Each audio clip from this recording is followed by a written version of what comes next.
All right, so we're going to look at these four goals of an ethical system questions. I'm going to tell you straight up front that these are not um, complete uh, hard and fast answers to these. I'm going to try to justify the ones that I'm giving. It is possible to argue other answers for some of these. This isn't like an exact science here. So in the first one it says we have in a 2004 Morgan Spurlock filmed a documentary where he did an experiment on himself. He ate every single meal for 30 days at McDonald's. Each time he was asked if he wanted to order supersized, he said yes. He examined the effects of this on his body. The obvious one of the four goals that's being violated here is healthy. He's doing something that will either change the quality or change the length of his life. The other ones are a little harder to argue, but I'm going to go that healthy is pretty obvious here. Second problem, excuse me. In the 1950s, the CIA paid female prostitutes to lure male subjects into situations where they administered LSD to them so that researchers could observe the effects of LSD on subjects. All right, so first, this breaks the law. So legal is being incontested here. That it is creating an adverse relationship between the women involved here and the subjects. We have a problem with right, because that's a horizontal relationship, and probably the taking of LSD is going to have an adverse effect on either the longevity or quality of one's life. So let's say that this is bad on the front of legal, right, and healthy.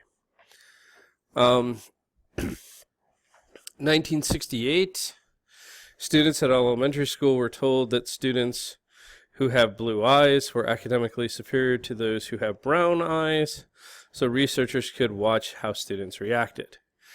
Definitely, this is going to have an impact on the relationship of students to each other.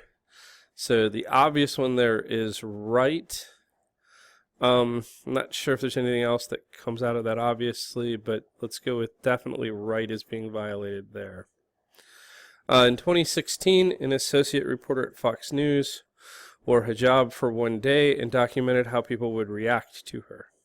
This one has the aspect of good because wearing hijab is a religious symbol, so this could be offensive to somebody's religious morals or mores. The other one that could come up here is right, because especially if this person is not from a cultural group that wears hijab, this could be pretty damaging to some relationships. So let's go with good and right there.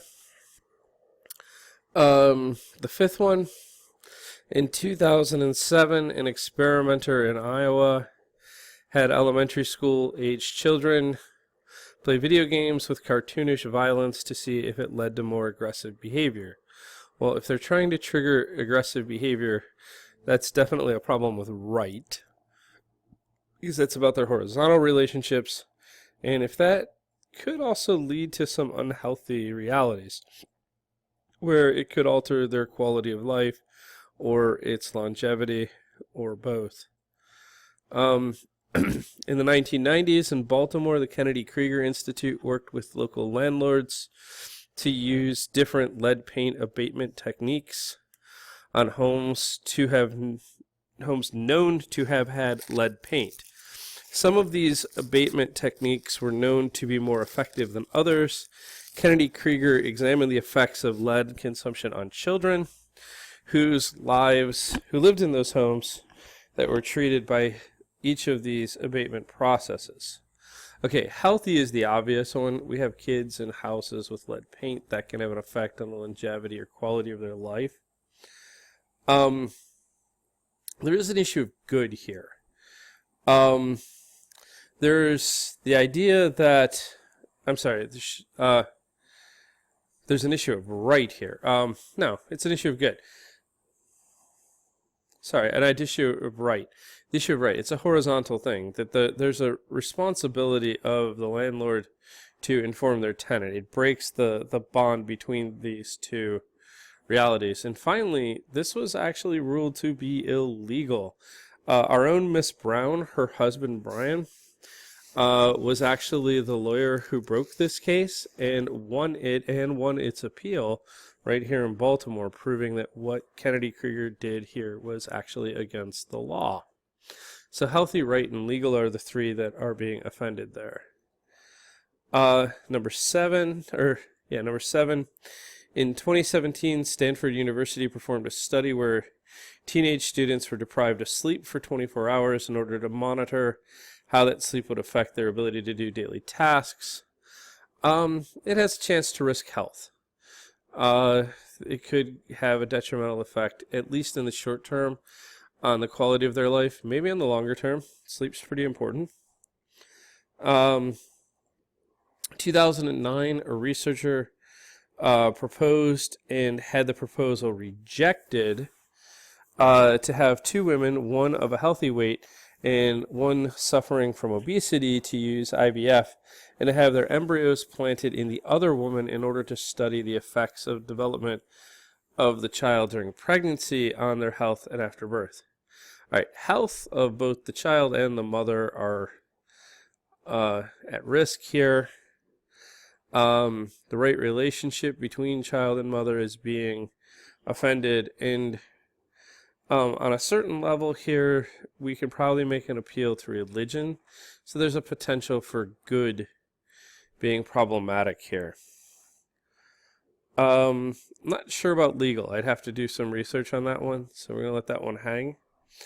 On 2015, an Oxford biologist proposed and had the proposal rejected of performing in vitro fertilization in order to create a human-chimpanzee hybrid so that the person animal could be studied. Definitely a healthy question for the human, for the chimpanzee, for the hybrid, for all of it. And a right question, like, is there a right relationship going on there between the animal and the human? You probably could argue good here. I'm not sure, but it's open to argument. So even as I put in the bottom of the answers there, other answers can definitely be argued for a lot of these. But the key here is can you pick answers and stick to them and be able to argue them clearly given what these four goals are. All right, so there you go.